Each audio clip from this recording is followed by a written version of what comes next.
A moderate magnitude 4.1 earthquake occurred in the Philippine Sea 105 kilometers, 65 miles from Philippines in the late afternoon of Tuesday, July 15, 2025 at 6:59 p.m. local time, GMT+8.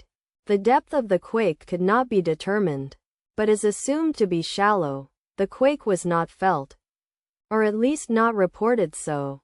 First to report, PHIVOLCS after 6 minutes.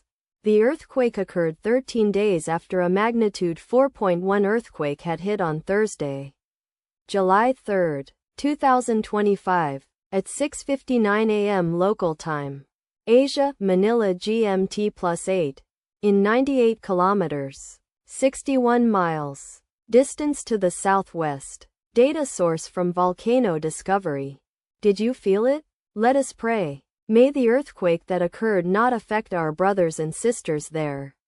May the earthquake not happen again. And may God protect everyone.